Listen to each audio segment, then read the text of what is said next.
All right, looks like you guys are mostly settled in. Welcome, guys. Welcome. How are you guys doing on this fine Monday?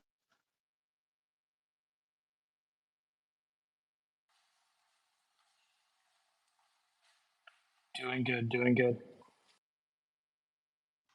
Doing great. Sam, Alex, are you guys ready for this solar eclipse, this planet-ending solar eclipse? I mean, we're not in a place where we get to see it. So, and it's already nighttime here, unfortunately. Oh, there you go. Yeah, it's so funny when people get all the conspiracy theories surrounding the eclipse is absolutely hilarious. It's supposed to start in about 30 minutes here. We'll see if the sky magically goes dark halfway through this call. That'd be interesting. That'd be interesting to point out. It's yeah, it happens every couple of years, really. There was one in 2021. There was one in 2017. People just like being silly. Have you guys ever seen the eclipse? Like, when are you guys getting it in Dubai? You think? I'm not sure, but I'm sure it's Googleable, to be fair. Have you ever gotten a chance to see one, Alex? No, actually, I've never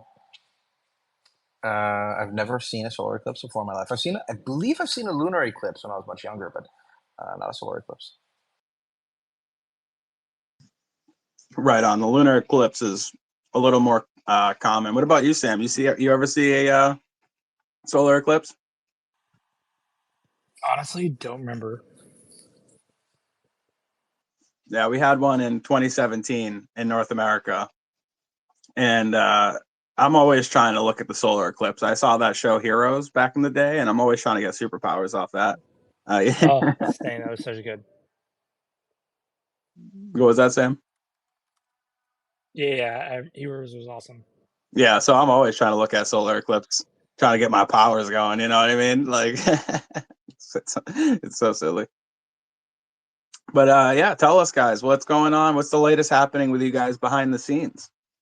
All right, we just got a lot going on. We have, we're building Mavryk. We have Maven coming to, coming soon. Testnet launching soon. How's everything going? Good, good. Token 2049 is coming to Dubai in a week, so there's a lot of stuff going on there. And tons of events that are going to have. There's 261 side events right now, so there's just a ton of BD that's kind of going on behind the scenes. Oh, okay. The Yeah, Crypto yeah. 2049. Yeah, go ahead. Make sure you're checking your DMs, by the way, in Telegram. Yes, I see that. So, all right, we'll keep an eye on those. And yeah, so tell me about Token 2049. That's an event, right? That's a live event. It is a massive. It's probably one of the best crypto conferences. It's the best crypto conferences I've ever been to in Singapore. It's upcoming um, in a week in Dubai, and we've got some things in the works for that, mostly on a side event. So we'll see how that goes. And we still have to announce once we close that. And it's just crazy. I mean, the crypto world will converge on Dubai. There's events leading up to it. There's events after it. It is, the one in Singapore was remarkable, I have to say, lined up with the Singapore GP.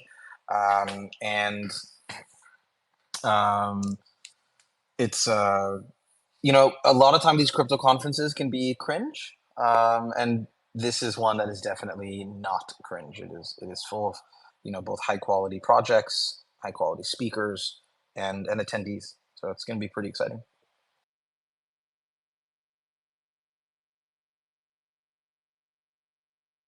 Nice. That is awesome. And that's good to hear that we're hitting these events early and getting started with, just spreading the awareness. And apologies if I come in late. I'm, sending out invites still behind the scenes, keeping the conversation going, making sure everybody gets in here. It's still a little early. But yeah, whenever you guys are ready, I'd like to jump into the the MVN token and all the cool stuff we have to offer. Actually, let me get the thread that we did posted up at the top in the nest. In the meantime, Alex, is there any other, I guess it's the sole focus is Token 2049, but is there any other events you're hoping to hit this year?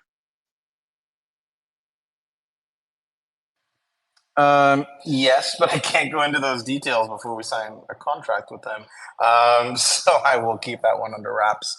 We're going to be attending one of the biggest events of the year coming up, and we'll announce that soon-ish. Can't go into those details right now. Okay, so yeah, big plans then. I mean, I was mainly asking like, do you plan on being in anywhere just kind of fun, but it looks like it's all business for you going forward, huh? Oh, it's all business. I mean, there's so much business that actually occurs at these things. The market's heating up. Bitcoin's hopefully going to retest its all-time high. It's at 71,783 right now, and we should start seeing just the market kind of explode again. VCs got decimated, retail investors got decimated in 2022 with the collapse of Luna, the collapse of Celsius, the bankruptcy of Celsius and the collapse of Luna. And so, and then what else came later? Oh yeah, FTX came later that year as well. So 2022 was a chaotic year. VCs need to replenish their liquidity, and then they all of a sudden start deploying into the market again. So I think everybody's still holding off to see what's going on with the halving coming up in 14, 15 days, or even 12 days now even potentially. So it's we'll see what happens. Right on, right on. Well, let's just jump into the main topic of the space, right? So welcome everybody joining down below. We talked a little bit about, live events going on and obviously the solar eclipse. And we're going to jump into the MVN token. This is going to be the kind of like the flagship token of the MavenFinance platform. And it's going to basically be the backbone of the whole platform. So yeah, let's dive into it. Alex, we've asked you a couple times before, but just really quickly for everybody just joining us, what is the MVN token on Maven? So the Maven token, MVN, is the lifeblood of MavenFinance's DAO.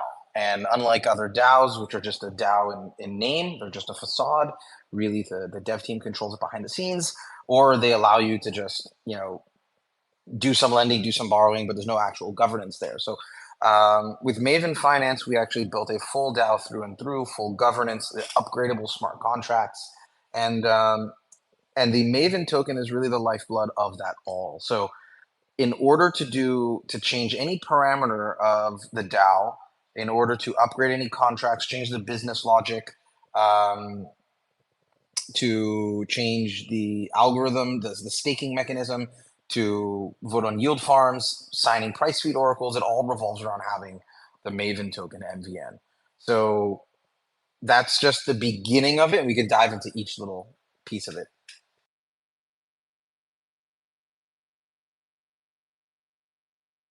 Yeah, let's dive into every piece of it. Hopefully you guys can see I pinned up our thread up top that breaks it down, and that's kind of what we're going to be walking through today. So Emily and John, if you have any questions about this, please definitely feel free to ask. And so yeah, let's dive into each aspect of the token itself. So we obviously have a few different tokens or versions. We have the MVN token, we have the sMVN token, and then we also have M tokens, which we talked about a little bit last week, which is for the lending. So yeah, let's dive into MVN specifically and kind of work our way from there and what the differences are between that and sMVN and how to get sMVN. Let's go through it. So to start, Maven works by having, it's not really a two token system, but technically there is a second token. So there's Maven and there's Stake Maven, which is simply the staked version of Maven. So when you take Maven, and then and you stake it in the system, it becomes staked MVN. It locked inside the system. In order to vote, in order to delegate, in order to earn, you need to have sMVN, which you simply do by going to Maven's website, staking your MVN, delegating to a node, and then you've got sMVN. So that's the beginning on that. And then from there, that's staked. You could either stake your MVN, and you could either run a satellite yourself or delegate to a satellite. And hold on one second.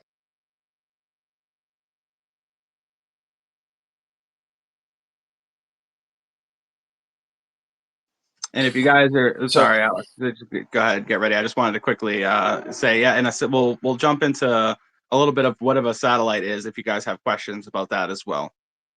Go ahead, Alex. So Maven works by having, while the Maven token while MVN is the lifeblood of the MavenFinanceDAO, there's also satellites. So in order to actually vote, you don't vote yourself. Everybody wants to own your token. Nobody actually wants to vote on governance. And what we saw with MakerDAO is that, essentially you're getting these votes go through that occur where really no one's voting because people just own a token. They don't care about governance. So we created a system where users stake their MVN, delegate their voting rights to a satellite. The satellite never has the ability to spend your MVN. Your MVN is never at risk. There's no slashing for MVN delegators. In fact, there's no slashing for satellites either. And they delegate their voting rights to the satellite, and the satellite uses your voting power to vote on things for the DAO. So think of the satellites as a decentralized board of directors that control Maven Finance. Maven Finance operating like a full on-chain banking system. So I like to call it a co-op because it's cooperatively owned and operated by all the MVN stakeholders. But you don't have to actually make the decisions yourself. You can just stake your tokens, delegate to a satellite node, satellite votes for you. And what are the benefits of staking of delegating and staking your MVN tokens to a satellite? So you earn by delegating and staking your tokens to a satellite. So when a satellite, the satellites do have two roles. On one hand, they sign the price feeds for a decentralized oracle that provides all the price feeds in Maven's lending and borrowing system to ensure that they not only maintain, your price accuracy, but also are not able to manipulate the price higher or lower for a whole host of other reasons. We'll get to that in the lending Twitter space at some point. But so they sign the price feeds for a decentralized oracle, and on the other hand, they control the governance of Maven Finance, and that governance can include updating smart contracts, changing the business parameters, changing the staking parameters, the yield farms, even all the income that Maven Finance makes as a DAO actually doesn't go to, let's say, the dev team and then maybe they put something into a treasury. It all flows, 100% flows into a on-chain treasury, like a corporate bank account, so to say. And then the satellites control how that treasury gets deployed. So it can pay staked MVN holders. It can pay dev teams to contribute to the DAO. It can pay for marketing. So these satellites have two roles: governance and signing the price feeds for decentralized oracle. Signing the price feeds earns rewards. So satellites are paid for signing those price feeds for the oracle, and they're paid according to how much MVN they have staked and how many people are delegated to them with their MVN. So by staking and delegating your MVN, you will earn oracle rewards. Similar to delegating your tokens on an L1, whether it's like Ethereum, to staking your tokens, whether it's Ethereum, Tezos, Solana, etc. You will earn rewards for helping to maintain the security of the network.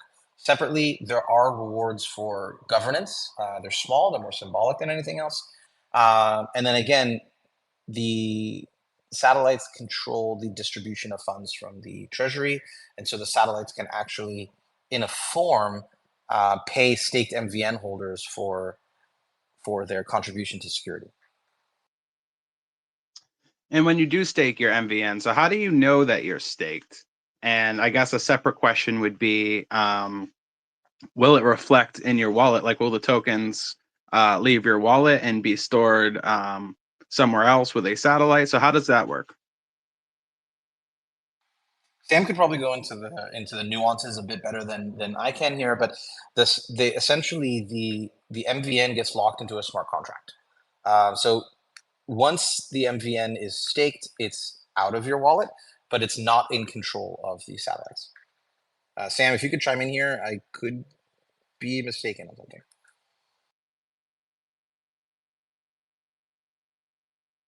To keep it simple, it's the MVN is locked in the contract. There's a ledger that keeps track of who owns what, and only you are able to unstake that MVN, and the ledger keep track of it inside of the contract.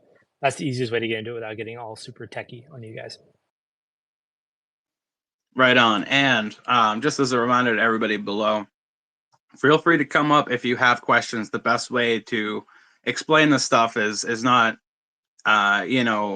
saying what we can think of off the top of my head, because we might not think of everything, but answering questions is definitely the best way to go about the whole process. That's why we're here. That's why we're doing a space in the first place. So definitely feel free. I'll even go so far as to invite you up, Emily, because I know you are just getting into blockchains. You too, John.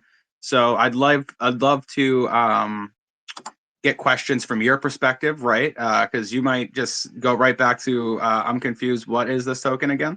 So definitely feel free to come up. Let's see. We got someone coming up right now, and let's get you up here.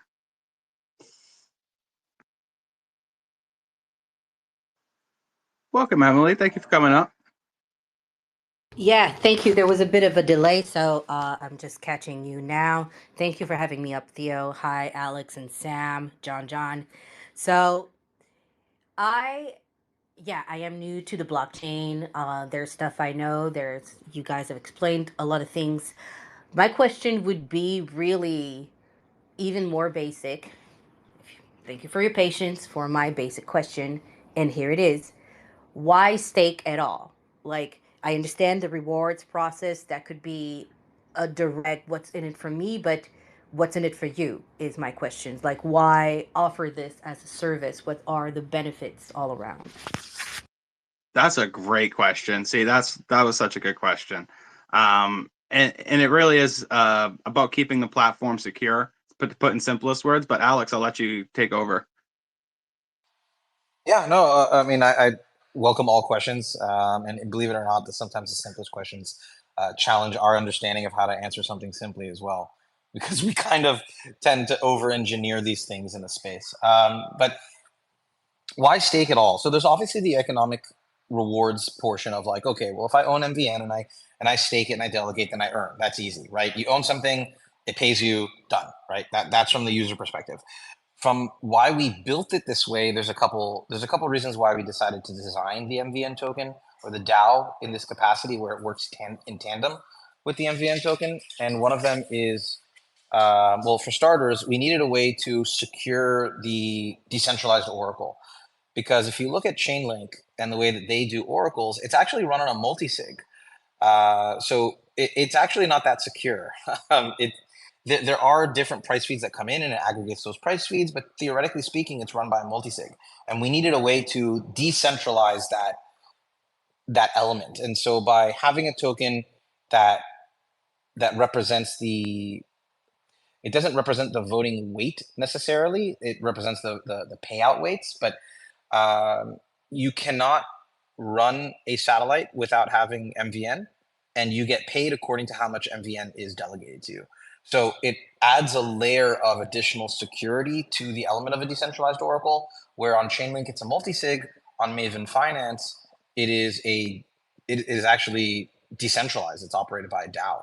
So that's another element. Separately, obviously, from the economic perspective, when you have these tokens locked in a smart contract, they're not trading, which does several things. Well, for starters, you can gauge interest in the DAO. Secondly, it adds a layer of participation from ecosystem members, both satellites and those who want to contribute to the DAO.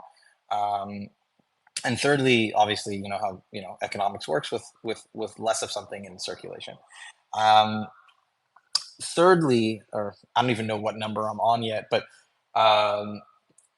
there being a full DAO, there's a lot of elements in blockchain that are romantic, like, oh, everybody gets to vote and everybody gets a voice, and it's cute and it's fun and it's nice, but there are a lot of times when really people don't, let's say, use or utilize their ability to make a change or to have a voice. We see that in US elections with the voter turnouts to be really low. We see that in blockchain where people want to own a token from an economic perspective, but they don't actually want to vote.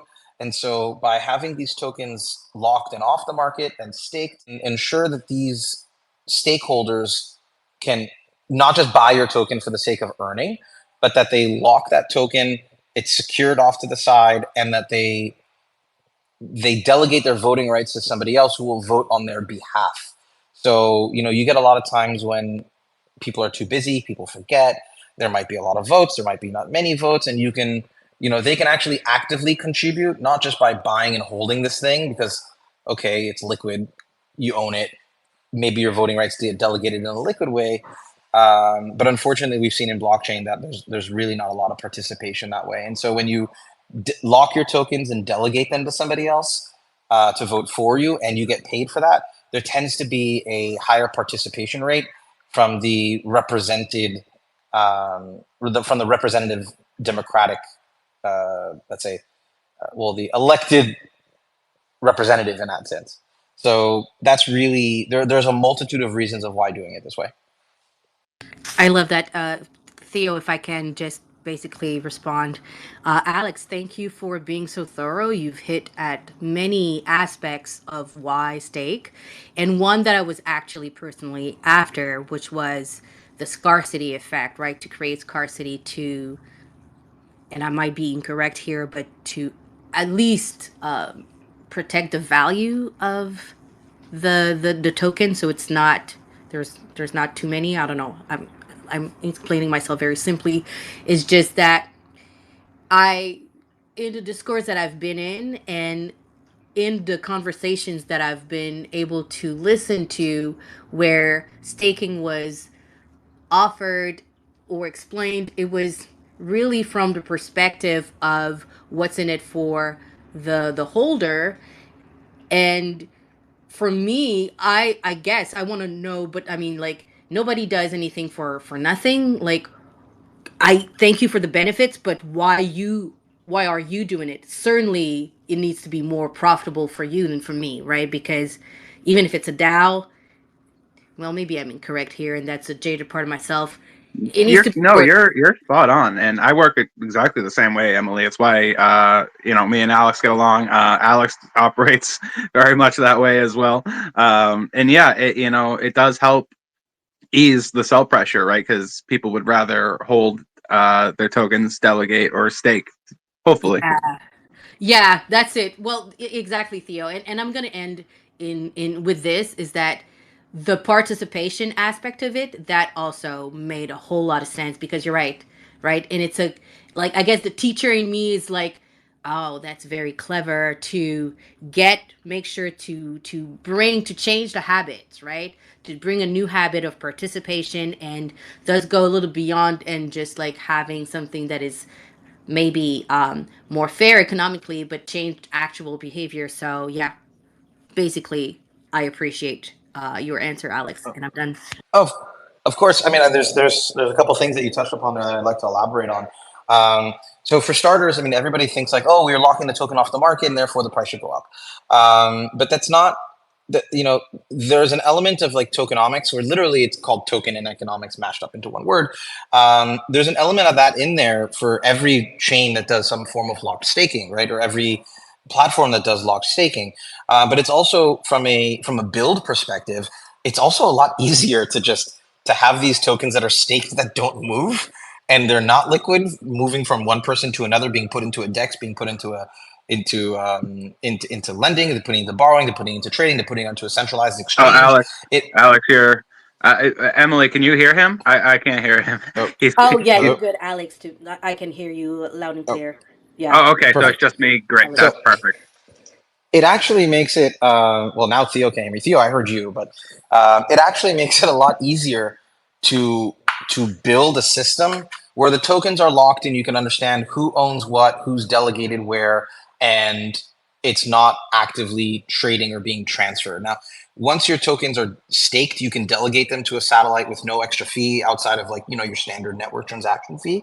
There's no added fee from the DAO to change satellites at any moment. But again, it's like having this like constant um, single source of truth to understanding who owns what and who delegated the voting rights where. And so that's another element of why we chose to stake to create this locked staking mechanism. And secondly, you touched upon something where everybody's talking about staking and how you can earn.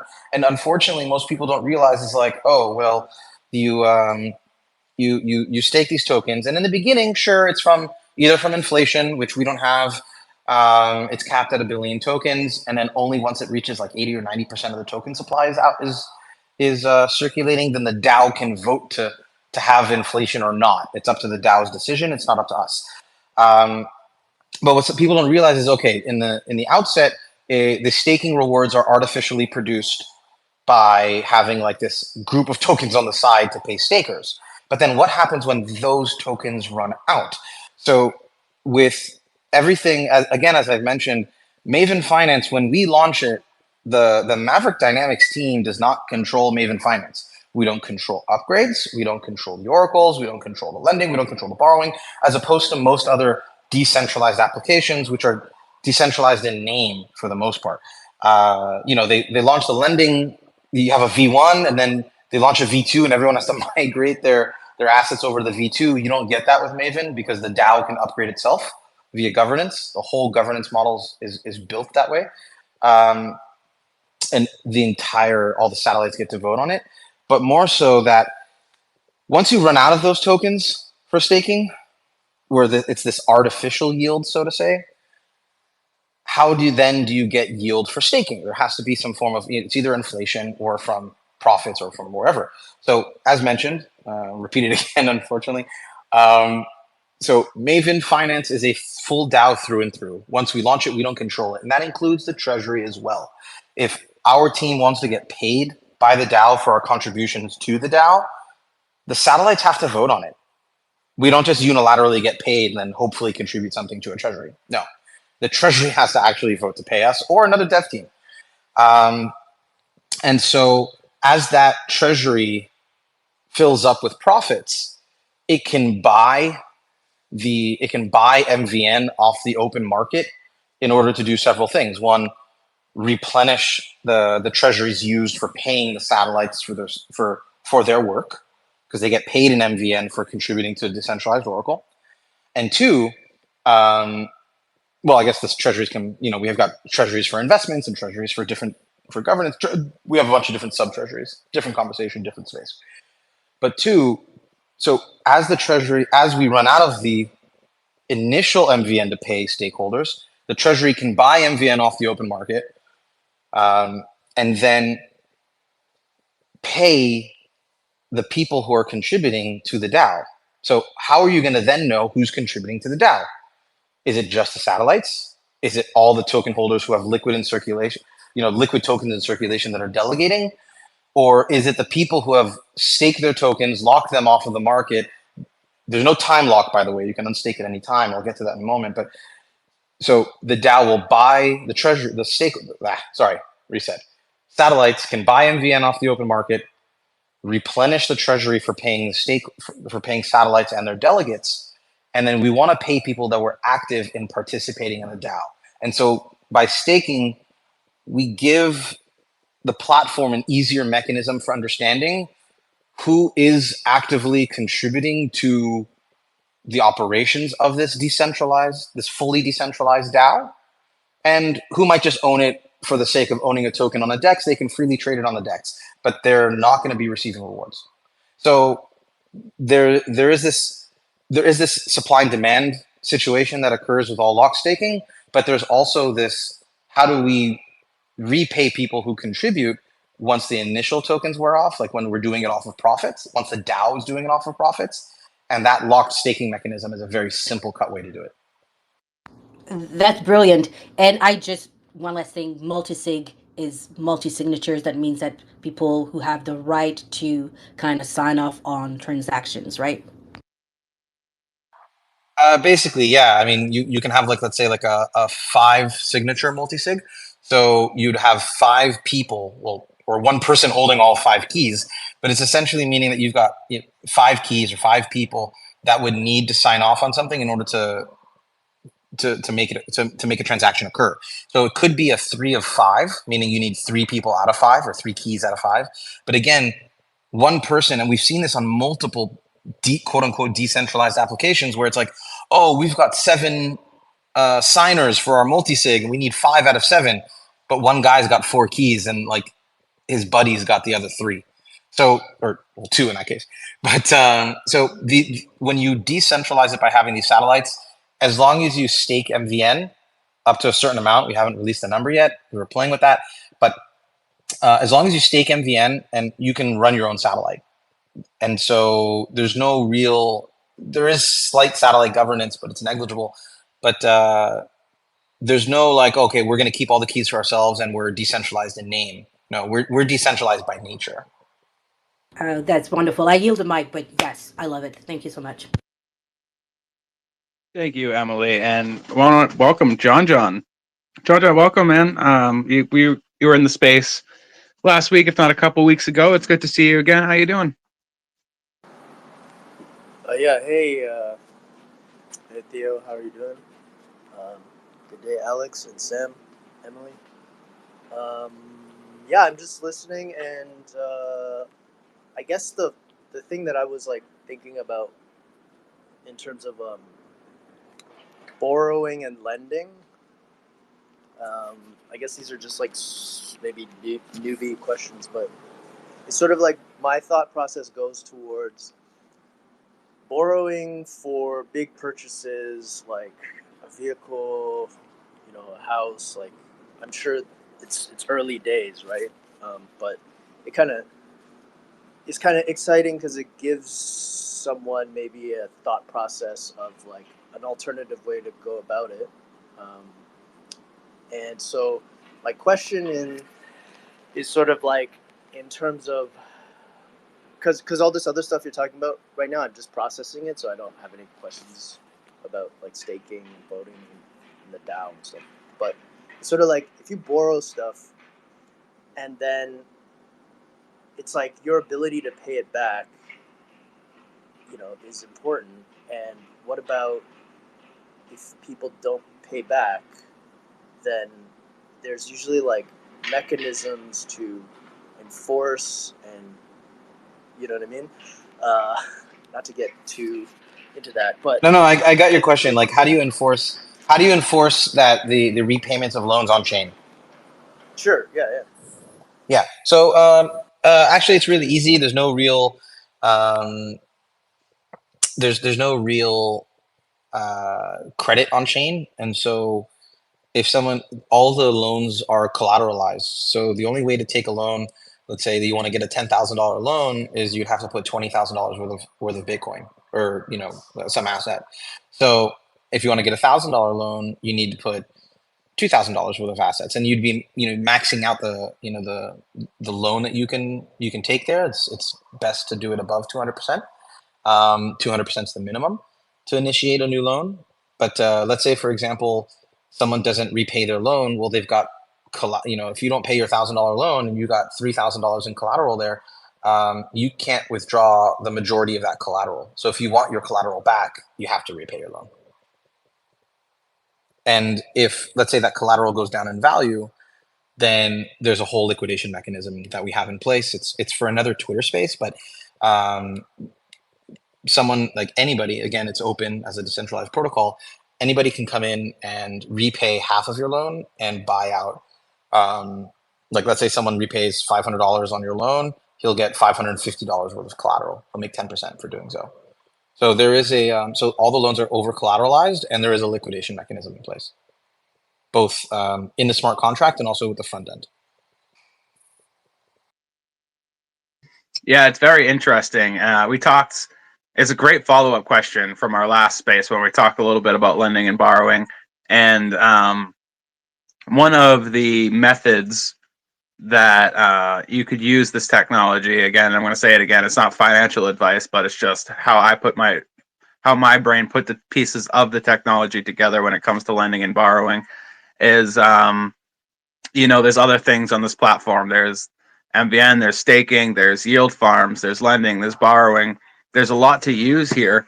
Like any financial platform, it does cost money to use. It might be a little bit amount of money, but it does cost some money to use. And I never want to lose a dollar. So one of the methods I might go about exploring Maven would be to lend into a multi-collateral vault, borrow against it, and then put those the M tokens, and whatever asset I get into the yield farms. And then if anything goes wrong and I lose all that money, I'm not super worried about it. I can just make payments and get my original investment back. And it's not such a big deal. It's more of a risk, just mitigation while trying to learn the platform, which is actually will be a lot easier for you guys because you guys will have a test net, right?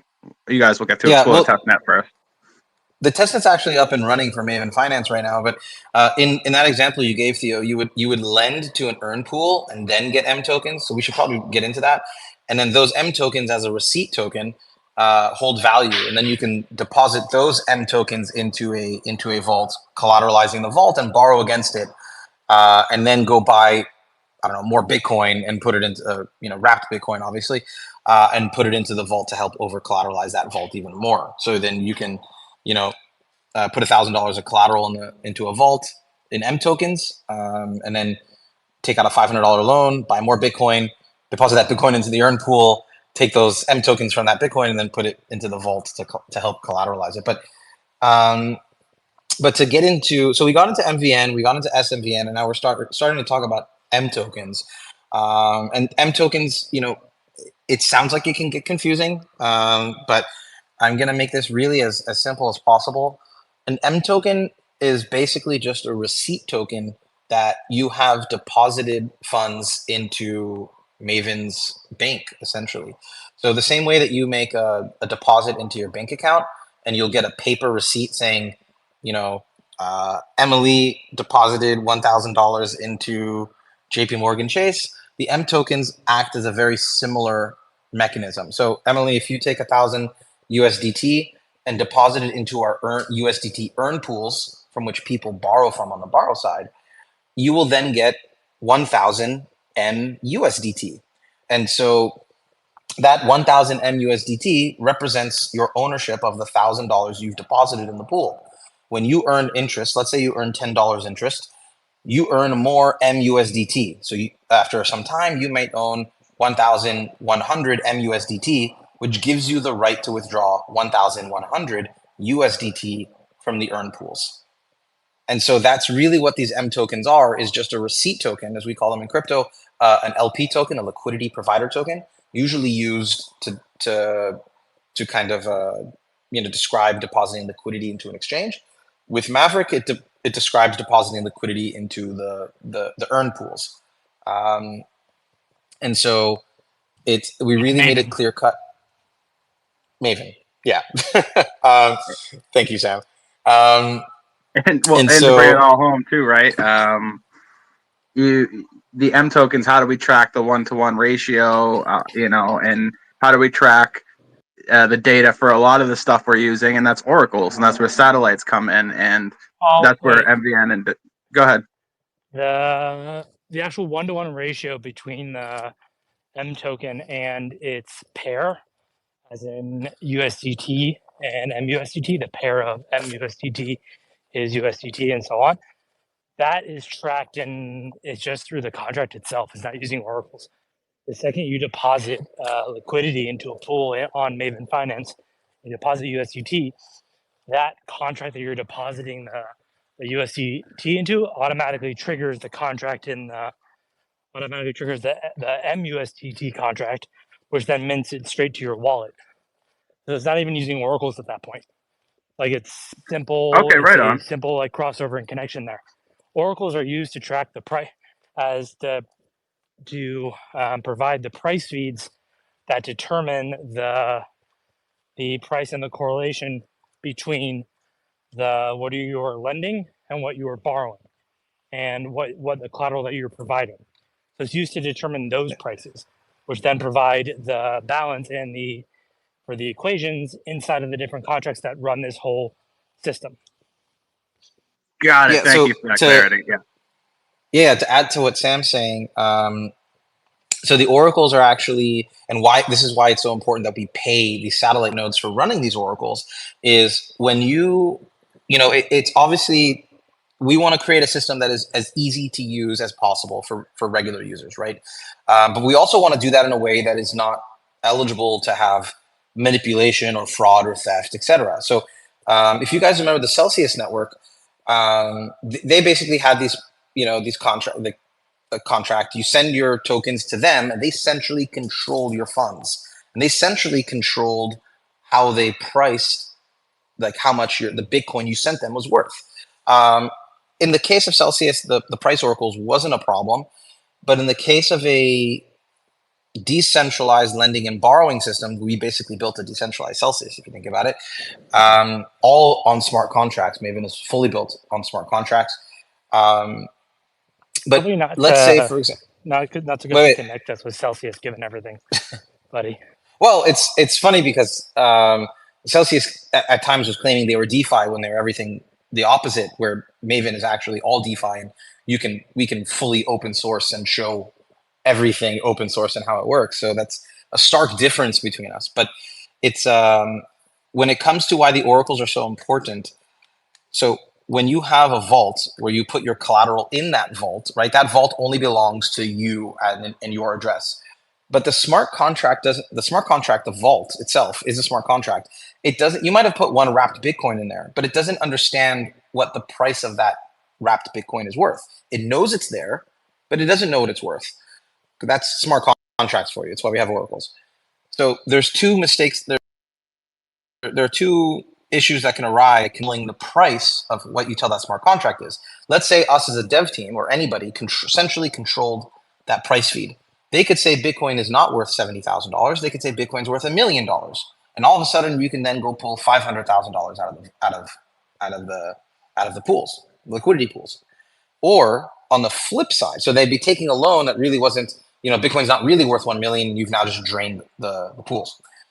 Or on the flip side, they could say Bitcoin's not worth $70,000. It's worth $7.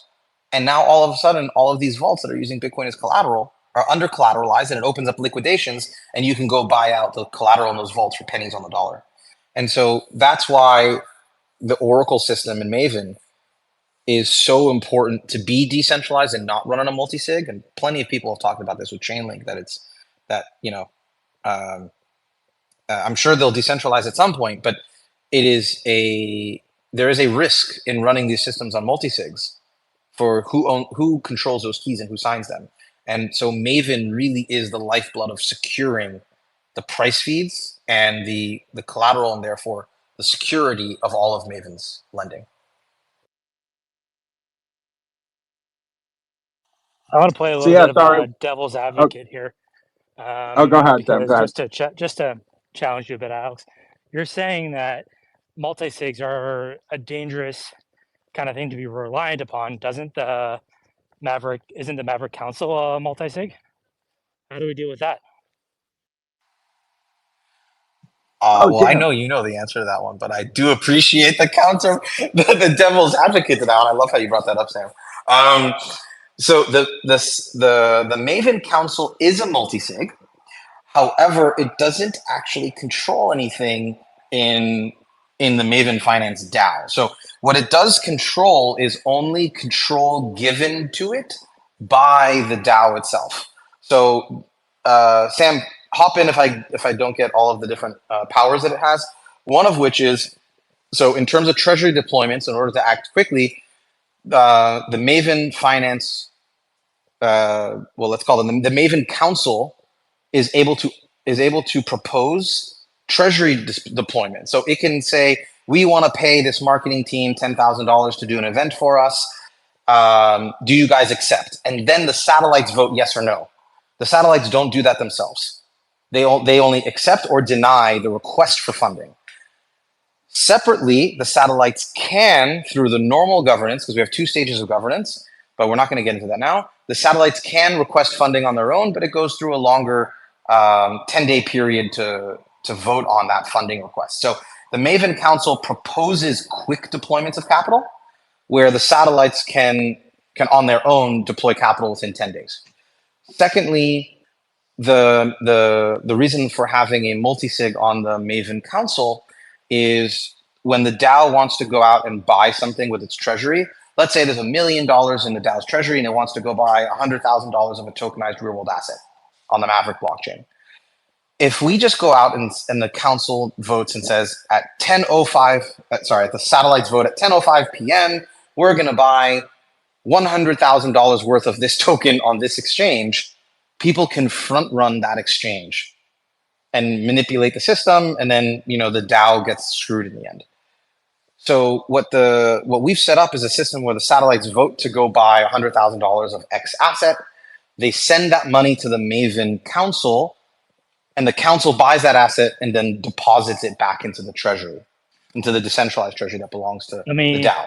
The reason for doing it as that multi-sig is so you're not giving it to one person, that one person can run off. So let's pause there. And get back and touch back with John. John, you asked about liquidations, and we went on to explain the entire platform. So I apologize, but I wanted to give a idea because we talked about lending and borrowing last week, and we talked a lot about the MVN token this week in satellites. And I know it can seem a little separate, so I wanted to give you a kind of a clear view of how it's all interconnected. And I was wondering if we were able to do that today. Yeah, well, Theo, one thing before we hop back to MVN or John, there's one more power that the council has, and I just want to touch upon it. All right, so that go ahead. It's not said like, oh, well, you didn't mention this. And that is in the case of emergencies, the DAO, the token holders directly, not the satellites. It's the only time where MVN stakeholders actually vote themselves. They can break the decentralization. We have something called a break glass. They can vote to then break decentralization, give control of the DAO to the Break Glass Council, which in the beginning will be actually the Maven Council. And that Maven Council can go essentially pause all the contracts, patch up any bugs that there are, and then unbreak the glass and restore decentralization. So that Maven Council is there as a multi-sig to ensure that even at times when you need to do something that the DAO shouldn't do itself, there's still accountability to not a single party. And now with that, back to your question to John and the MVN token. Yeah, absolutely. And that just to repreface, I wanted to show how it's all interconnected, right? All of this stuff, all these pieces of Maven, because it all is one platform and it all does tie together. And governance, we're going to have to do a whole space on all the different governance aspects because I'm glad you jumped in, Alex. Spaces. It's not just one the emergency break glass can be its own space. Like it's super important and super cool. So thank you for jumping in on that. But John, did you get a clear view of how it's all interconnected, or did you have questions? Yep. Well, I'm getting a clearer view. I guess my understanding is that there's voting in other coins or other platforms is a voting process, and people don't exercise that. And I'm just wondering, so in terms of the satellites, like, would there ever be something where you retain your voting rights, or is it kind of automatic that you kind of delegate those rights? And then I guess and then I'll follow up with something more fun after. Yeah. So when you stake your tokens, you then choose a satellite to delegate your voting rights to, and that satellite votes on your behalf. Alternatively, you could run your own satellite so that you could vote on your own behalf, as opposed to delegating it out to a satellite. Technically speaking, you can run a satellite without running the Oracle node. However, it's not recommended because, and we're not pushing this, and we're the UI, we do push the element of running your own Oracle node because the majority of your payments will be from running your own Oracle. So we do recommend that you stake and delegate to a satellite that is an Oracle, and that's all on the front end. You can see that. But you can run your own satellite and run your own Oracle in order to vote yourself as well.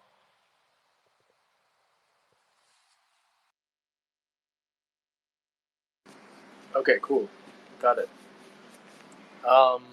Yeah, and that being said, when it just something about the MVN token that I want to add in there, as we transition Maven onto the Mavryk blockchain, and Theo, we still need to do like a big proper tweet about that, but we'll talk about that in our in our team chat. But Maven will be the first Dapp to launch on the Mavryk blockchain. So MVN will be the first governance utility token that launches on Mavryk, and we're coming up with some pretty interesting ideas on token distribution in terms of how do we distribute an initial form of tokens to a community in order to help bootstrap the community from the beginning, and especially as we migrate to Mavryk or the Mavryk network, this gives us many more options for how to incentivize all the different holders in the different ecosystems as we build out this full ecosystem. So Maven will be a flagship lending and borrowing an Oracle Dapp on Mavryk. And as we integrate more tokenized real world assets onto the Mavryk chain, they will also be added as collateral into Maven so you can borrow against them. So right now, Maven's designed for crypto, but there will be RWE lending that ends up coming into Maven as well. And part of that, essentially turning Maven almost into like this mortgage bank where you use MVN to control it. It's basically a cooperatively run bank where you, by having MVN or running a satellite, are an owner operator of this co-op digital bank. And with a decentralized treasury that we have on it, you then can use your MVN to vote and say, you know what, we don't just want to do lending on RWAs, we also want to hold RWAs on our balance sheet. And you can vote to hold RWAs on the balance sheet, and Maven will earn interest. Well, not interest, but the Maven DAO will earn yield off holding those RWAs in a decentralized treasury that belongs to the MVN token holders. So this, as Theo was saying, this entire ecosystem, because we actually did the hard work of building a full DAO and not a DAO in name only or just a facade as most of the platforms, we're able to actually create this complete online banking system that centers around smart contracts, the MVN token, and all this interoperability. Perhaps even to over-engineered, but we That's fine. yeah, but it's a beast. Once you actually dive into it and check it out, you realize, holy shit, these guys actually built a fully decentralized bank. Hey, that's so money into the I'm not sure if that's the quote. Yeah, I was gonna say, Theo, I'm not sure if that I'm not sure if that should go into the video tweets from this space afterwards, but yeah, I mean, like, screw it. Holy shit, we built a fully decentralized bank. That's what I'm going to go with. It's really what it feels like. And since you mentioned it, and we're getting towards the end of the space, Maven Finance does have a YouTube channel. We post all of the spaces in video format on our YouTube, and we do clips from time to time as well for easy digestion, so you can get just like easy answers to questions and stuff. Definitely check that out. YouTube /Maven capital M Finance capital F capital DAO, and yeah, give us a subscription. John, go ahead. Yeah, it's funny because Emily's in here and she hosts the Nerding Out space where I met you, Theo. And you know, the words that you guys chose, like the names. You've got Mavryk, which is a sick fighter jet pilot movie, and then you know there's the Oracle. We were talking about Matrix and the DAO, which I just looked it up. So okay, it stands for decentralized. Sorry, yeah, I'm so new. Decentralized autonomous organization, which is cool. But it makes me think of these old kung fu movies where the banking was like these groups of enforcers like escorting gold across like the lands. Like that was like the prototype of banking. So, and then, so I'm just curious, like, what does Maven stand for, the actual name? Because it's like so much of the language evokes something that gets me excited as someone from like sci-fi and animation entertainment. So that was just my little fun question for you.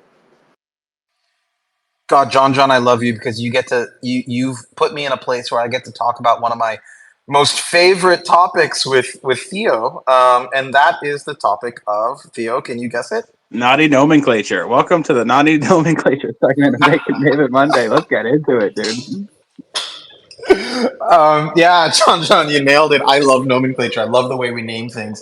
And so when we wanted to, it's interesting because the Mavryk blockchain, the Mavryk network, it really stands out as this rebel doing something differently, and not just, okay, blockchain is different than the traditional finance sector, than TradeFi, right, and traditional finance, but also we're doing something different in the blockchain sphere as well, where everybody's building these things that we say should interoperate together, but they really don't.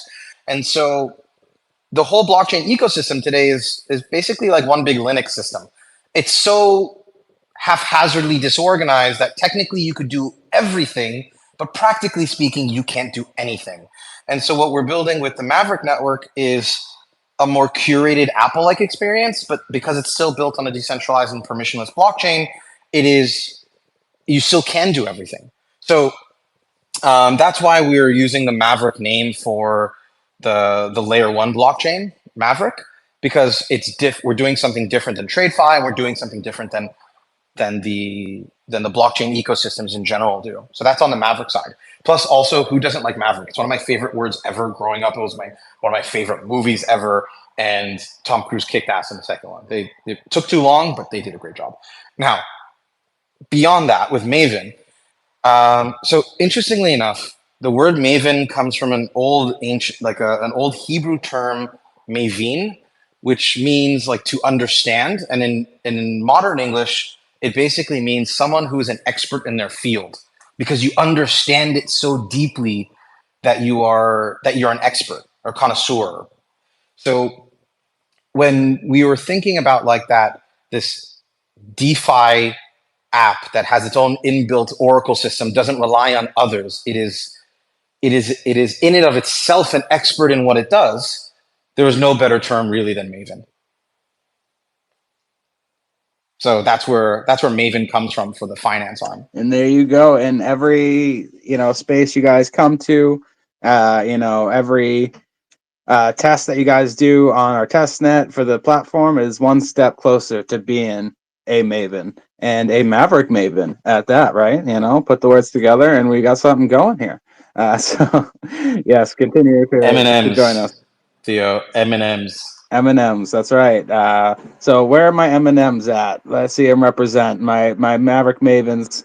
We'll have to get that going in the we'll get that going. Yeah.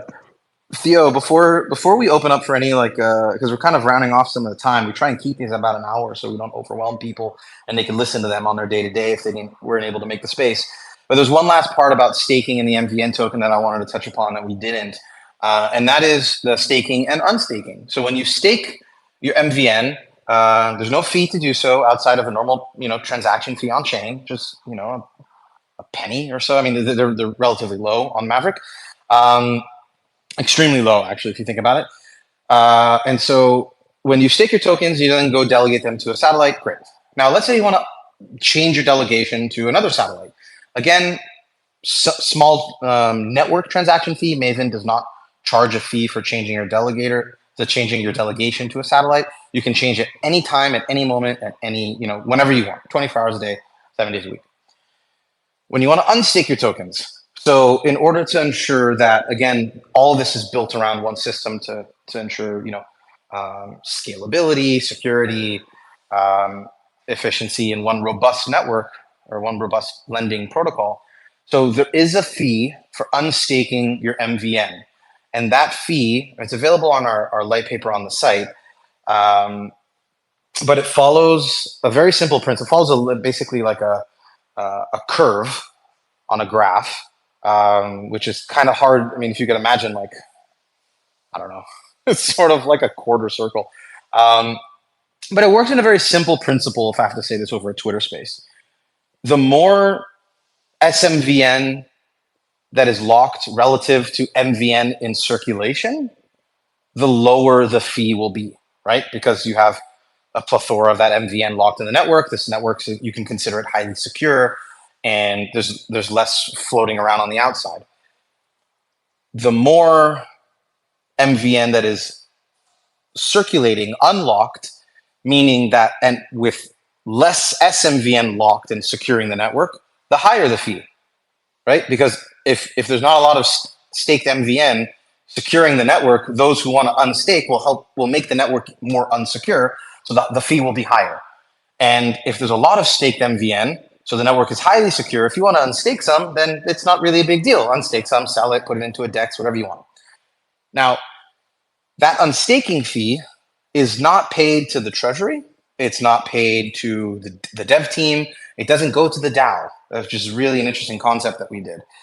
The unstaking fee is paid to all the other staked MVN holders for remaining staked. It's kind of like an opportunity cost. Imagine, just for an example's sake, because it is about economics, let's say the Maven token doubles in price. A lot of people will want to unstake their tokens and go sell them on the open market. So that will reduce the security of the network.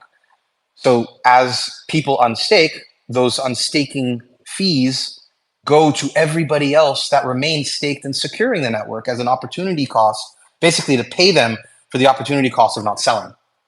So the longer you keep your MVN staked, as people stake and unstake for a whole host of reasons, right? Maybe they want to sell, maybe they want to borrow on a different platform, maybe they want to put it as liquidity in a DEX, maybe they want to swap it into something else and then buy something else later.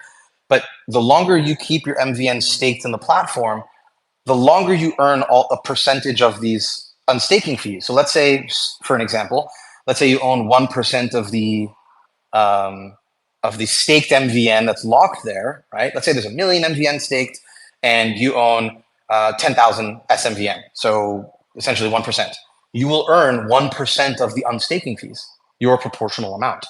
So it's a very nifty concept. You know, people are not really keen on unstaking fees, considering that we tie the security of the oracles with the token. We needed to come up with some way to incentivize the security of it without being too harsh. So you can see that you can see that curve on our light paper. And again, that curve, by the way, is modifiable by governance from satellites. So if it's too high or too low, or you want a different curve, the satellites in the DAO can actually modify that, just like they can modify everything else in the DAO. So by staking MVN and delegating it to a satellite, actually, you don't even need to, technically speaking, you don't need to delegate it to earn the unstaking fees. But by staking MVN, you then earn all the unstaking fees from people staking, unstaking, staking, unstaking. So you can stake, lock it, and just earn as people go in and out even. And that goes back to our conversation earlier, Emily, right? And all the incentive to keep staked, right? To make sure it's staked. And not only does that provide network security, but the more people stay staked, and the less people theoretically will sell, providing a little bit of price security in there as well, which overall helps the ecosystem. So yeah, it's definitely a fascinating concept. But with that being said, unless we have any more questions, we'll probably wrap up the space. We're about 5 minutes over. I appreciate everybody coming out, and like Emily, John, thank you so much for your questions. You really not only helped us, process the things that we wanted to talk about, but you really touched on some questions. I know a lot of people down below were really happy to have those answers and get those questions answered as well. So thank you guys.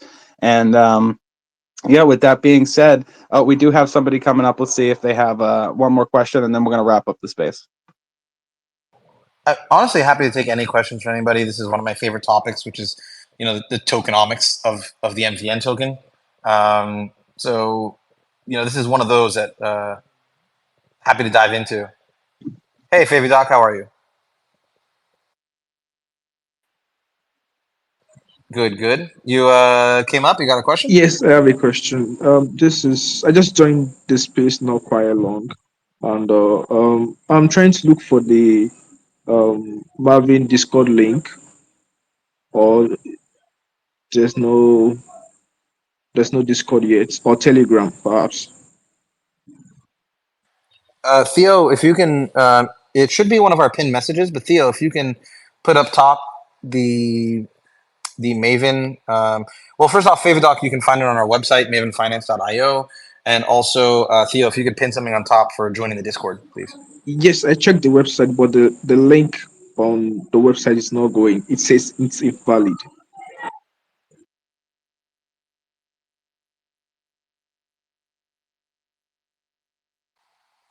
The one for the For the Discord We'll Discord, or check that. Telegram? yeah. We'll check that. Thank you. Make sure We'll to check that and update it if it's make sure to clear your cookies and data if you might have an issue with that. Okay, I'll try it again. yeah, it's working for me right now actually. So clear your cookies and history and try again. Okay.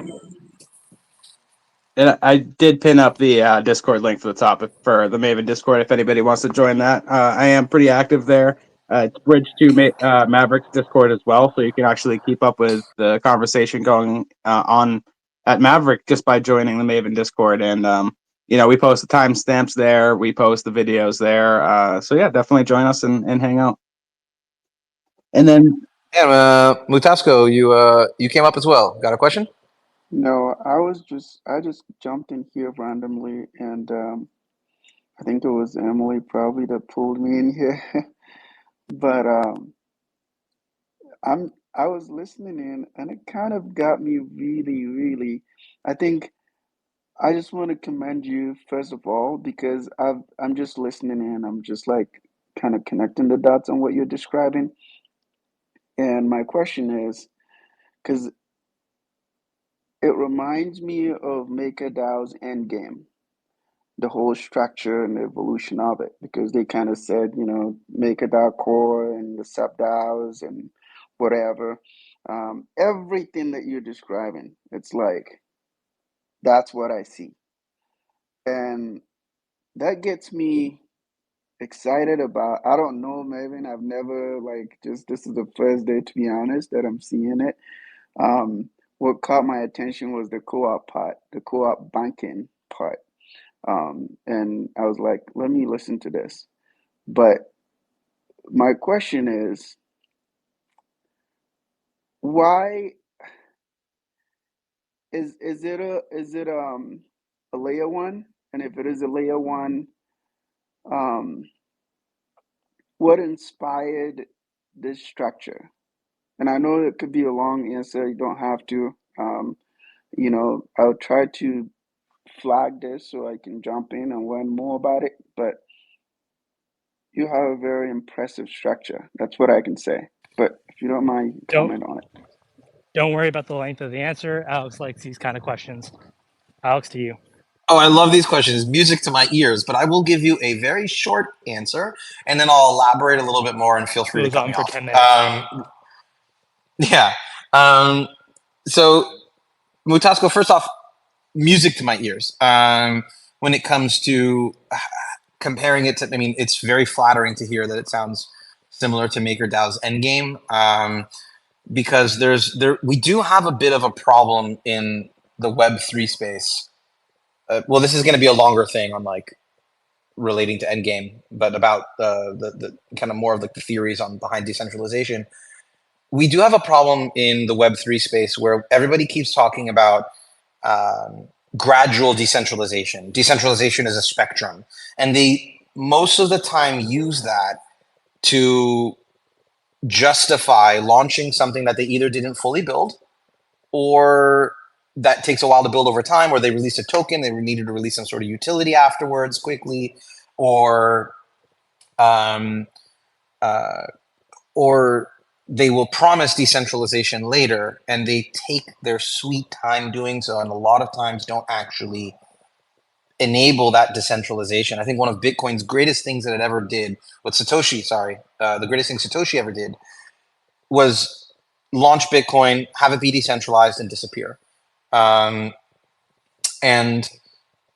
he had Bitcoin. He gave Bitcoin. They, whatever. If it was a group, gave Bitcoin this decentralization from the get-go, and we have a lot of projects today that promise decentralization. Like, MakerDAO's Endgame is the promise to overhaul everything into this fully decentralized system. And Maker's done a good job overall. Don't get me wrong. But as a general whole in the Web3 space, everybody says, "Oh, we're a decentralized platform for this," but they must have a core team behind it controlling everything. And that's something that we did very differently. We didn't say, you know what, we're going to release a token first. We're going to release a part of Maven first. We did the hard work building Maven to release a fully fledged co-op that exists fully on chain. Celsius said they were DeFi, but in practicality, in all reality, they were fully centralized. All these other platforms, like what happened with Celsius, is not capable of happening with Maven. And we try not to make these comparisons of being like, oh, well, they screwed up, and so it can't happen here. But we looked at all these other platforms and decided, okay, let's build the right way, because when shit hits the fan elsewhere, we've mitigated these problems. We've learned from others' mistakes, and we've built this fully decentralized platform from the start. Let me clarify something. That's on the end game. With Celsius can't happen here. What we did was we made it extremely transparent and open. So the deception and misleading and frankly lies that happened with Celsius, they can't be hidden. And a lot of other platforms. A lot of other platforms. Like, you'll see it all happen on Maven. That's the extreme. Like, it can't be hidden with Maven. Wait, Sam. You'll see all the transactions and all the smart contracts open on Maven. Not you'll see what happened on those platforms happen on Maven. Alex is challenging the hackers again. Correct. Everybody's putting on their sunglasses as we speak. I know, flipping up the back of the hoodie on there. So Mutasco, that's related to, like to TLDR, what I said before. A lot of people promise decentralization. We've delivered it. And so that's a very big difference between what we've built. We thankfully have had very patient backers, a very patient community and ecosystem, and that's one thing. Secondly, so Maven is a decentralized banking protocol built in a series of 20 smart contracts. It will be launching on the Mavryk Layer 1 blockchain, which is a decentralized blockchain that as a development team we are building. And we are launching Maven as a flagship application on top of the Mavryk Layer 1 blockchain. So asking about which chain it is, Maven is not a chain. Mavryk is its own blockchain. So to separate those two, that makes it, things makes it even better. So thank you. I appreciate. I can tell just listening to you that you put a lot of thought behind this, and this is just my first time listening to you, by the way. So I tend to hang around a lot of really deep, ecosystems that are like looking to build for the future. So I'm not just speaking and asking this question like vaguely. And Emily, I just tagged you on what I referenced if you want to go do some deep dive on it. But as I listened to Alex speak, I have never run into the token first time, but I wouldn't. It will get me to like wanting to be a part of it, right? Buy it and be a part of it. That's kind of one of the things that is very difficult to do in Web3 because there's just a lot of noise in the space. And if you have people who are actually doing great things, they don't even get amplified. And that's also another problem that we have to get. It's almost like a gravitational pull. You have to get yourself out there just so people can at least see quality work. And that usually takes time. And if you're here for the good intentions of building a good protocol, then you just never give up. You just keep doing your thing and you're going to prevail. So I'm going to learn more about Maven, but I just had to come up and thank you for letting me speak. Oh, thank you. That was music to my ears. That was music to my ears right there, right? because I that's why we bring these boys up here, right? They're founders. They could be off doing meetings and other things, but they're so passionate about what they're building. I'm in love with it, and I just want to show you guys this passion. So that's why we do these spaces. Go ahead, Emily. Yeah. What? Go ahead. Yeah, one second, Emily. Just give me 1 second. Mutasco, really, from someone who's been building this and leading a very unified core team for what we're building, I deeply appreciate everything you just said, because there are so many people who get hype, and we're just now getting this and starting to get this out there, really. And so it's taken a long time to build, but and to wrap up just this response, when you brought up MakerDAO's Endgame as their literal end game to their decentralization journey and path, that's where we're starting with Maven. Their end game is our beginning.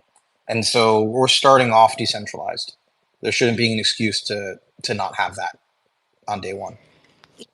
So Emily? Yes, I'll be very quick, but just some direct feedback that can encourage you guys to keep going with these spaces, especially you, Alex, is I don't, this is new to me. This is a lot of information, but somehow I'm very interested and I want to learn more. And so that means that you are very good. You're a very good educator. You're a very good communicator, and you make it interesting, and you make it, it's like, I want to know about tokenomics, like, more, please. So just a thought, Theo and Alex and Sam. I'm actually just about to send you on Twitter a link to Maven Finance's light paper, specifically the tokenomics section. But feel free to read through the entire document, obviously. But I, again, also really I'm feeling flattered here. But I do appreciate it. I actually used to be the chief innovation officer for the Tezos blockchain's Israeli office. And so I used to give lectures at University of Zurich, at actually my alma mater, the Reichman University in Herzliya, to VCs, to hedge funds, spoken in Davos and Los Angeles and Dubai, where we've lived now for 2 years. So it's there's a there really needs to be this balance between building and educating and business when building these things, because you can't have the best tech if no one knows about it. And you can, if everybody knows about something, but it's just tech, then kind of what are you doing here? So thank you. So I'm not wrong. I could sense something from your everything you described, because everything that I had, I jumped in late. But what I can still remember what I had, right? I had ease of innovation just by you describing the satellites and how they can be independent. And then you're trying to create separation on the treasury and how whatever. And once you started describing that, I was like, you caught me, and I was like actively listening, because I'm like, this is very interesting. Who is this and who's behind this and whatever, because that's what I started asking myself about. So keep doing this, because I think sometimes these spaces can be a vehicle for propagating your message. And if you have a good protocol, I think people should hear about it. And because at the end of the day, if you have, I don't know if you've read the book, what's his name, Andrew Chan's book, the what do we call the cold start problem?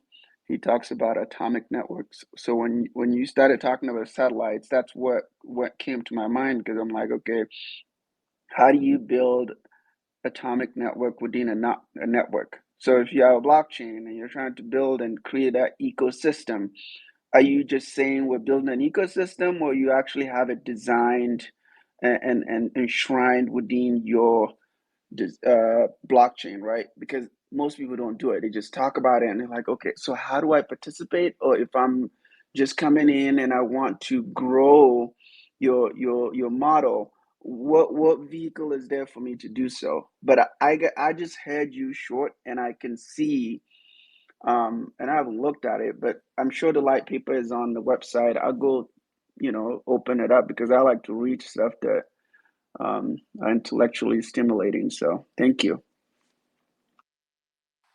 Of course. And again, thank you. I mean, I've never been so flattered in Twitter space before, but I'm blushing. But yeah, this is, one of the reasons that we, as Sam and I both said, we may have over-engineered Maven a little bit compared to the rest of the market. We built what everyone else promised to build. And so if you take a look at the Maven light paper, if you take a look at the Mavryk network, which is an expansion from our dev team, we're building the Mavryk network so that we can bring on board from our business development team a bunch of tokenized real world assets. As we tokenize them onto the Mavryk network, we integrate them as collateral into Maven Finance so that you can, okay, we tokenize this Marriott hotel. Now what do we do with it? So what that it's on chain? So you earn your dividends, your rental income to your wallet.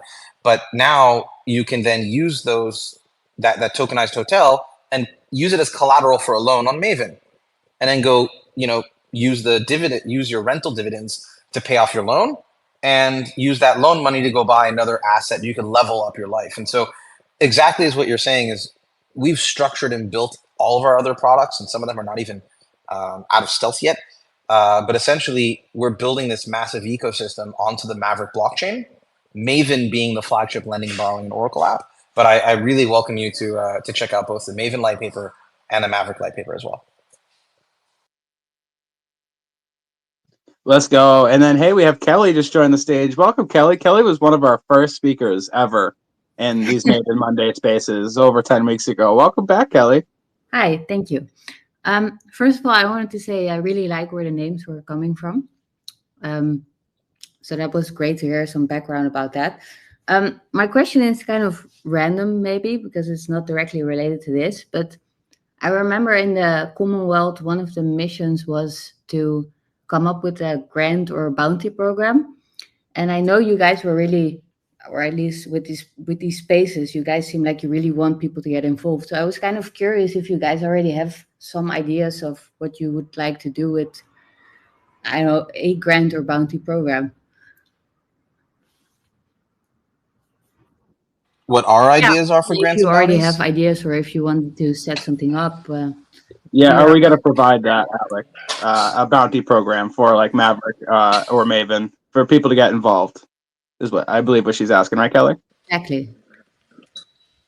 Yeah. Well, for Maven, we don't have a grant and bounties program, although with the way that we designed the Mavericks grants and bounties, at the beginning, it will be us sort of giving out these, publishing these bounties and grants.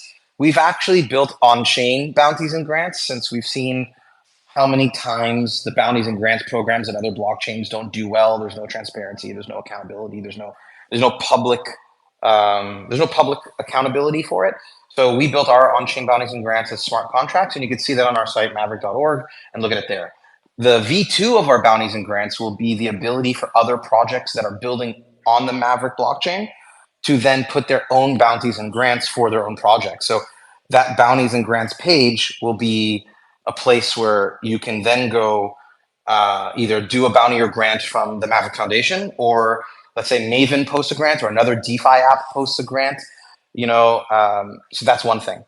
When it comes to who initiates those, in the beginning it'll be us, but look, we've worked for other blockchains. We've got investors in a myriad of blockchains. We've got advisors and friends, and we raised interns who then went off to go lead other blockchains in other countries.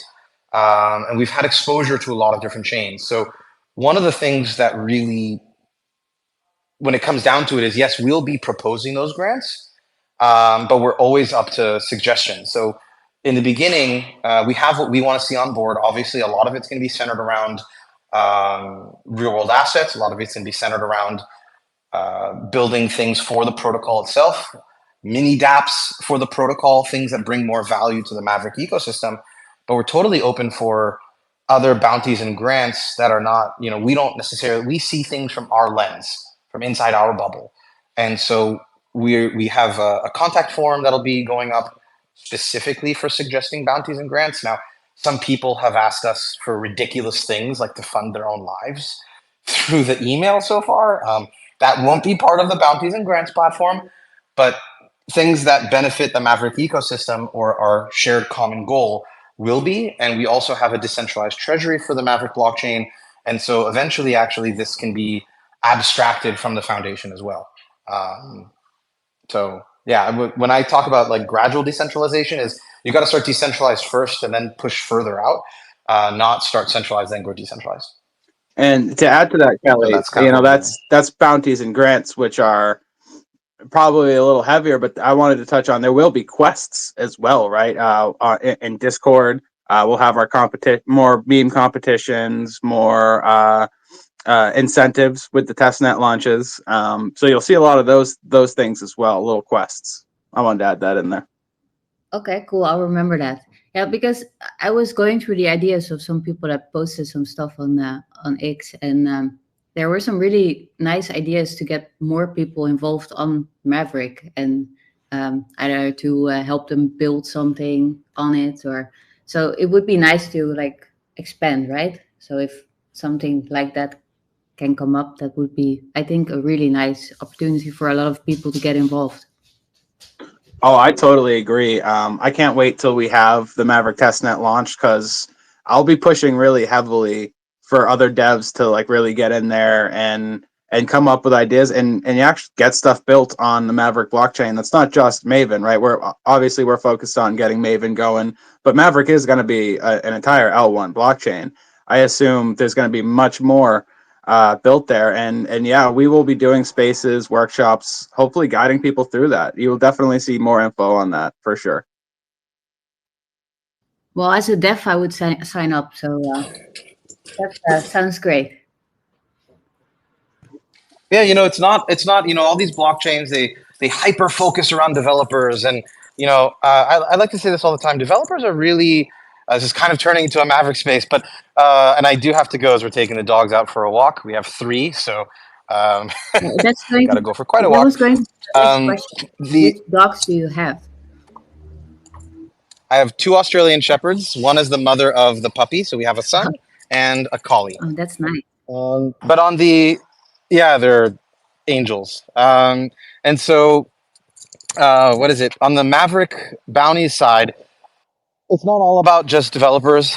They're extremely important. I like to liken developers as being like the special forces of what you need in a blockchain, but what really builds applications, and you see this all the time on blockchains, is usually a blockchain will have 1 or 2 or 3 core actual quality platforms or dApps that are on the chain, and then a bunch that just really don't get that much traction. So it's not about attracting a single dev here or there, but about attract devs and teams to work together.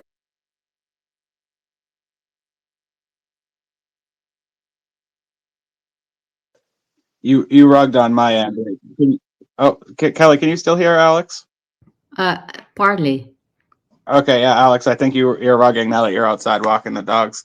Yeah, he's rugged like crazy. Can't hear anything. That's okay. Kelly, what Alex was saying, what he's getting at is, it's the bounties and grants won't just be for devs. There will be obviously some dev centric stuff, that things for tooling that we need built or that we think that should be part of the system. But there's also a way for other platforms to come in and submit their own bounties or grants that they want to fund, and with their own token for that project, and a way to bring together entrepreneur, devs, marketing, all sorts of different people together to build a project together. Like, that's what one thing that the bounties and grants platform will be able to do. It will facilitate is the bringing together of people from different expertise in different areas to build a project together. And someone just has to come with an idea. They post, they're looking for these people to join in. This is what they'll get paid, and onward. Okay, cool. That sounds really nice. Absolutely. And with that being said, we went an hour and a half. This was an amazing space, and I want to thank everybody for coming out again. And please join us again next week. We do this every Monday at 5 p.m. UTC. Very strict, very consistent. So join us again next week for episode 11. We'll keep diving into the platform. We'll keep digging and explaining it piece by piece, because it is huge. We'll start. We might Go ahead, Sam. We might have we might have a different space on Monday. Okay. We might have an announcement about this later this week. So just stay tuned for the announcement about the next space. Oh, that's right. So, okay. So yeah. All right. Well, more updates coming. So just stay tuned. Both Mavryk and Maven, you'll have an announcement regarding next Monday. And and join us, follow us, join the Discord. Like I said, we will be doing, little competitions and things to keep everybody active.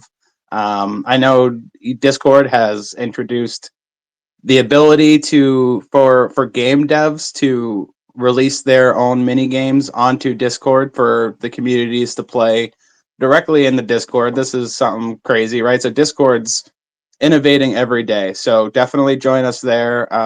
Join us in the innovation and the fun, and yeah, stay active. Can we get Space Invaders with a Maven spaceship? Me and you are going to talk more about this for sure. This is something I just learned over the weekend. Yeah, Discord's really cool. Definitely join us there. It's also bridged to our Telegram, so you won't miss any conversation, right? You can join our Telegram as well if you're more Telegram friendly. You're a little Discord averse. If you are in our Telegram, you'll also get all the activity from our general chat there as well. So yeah, come join us. Stay active. We love your ideas. Help us grow. Subscribe to our YouTube channel, as I said, and we'll see you guys next week. Goodbye.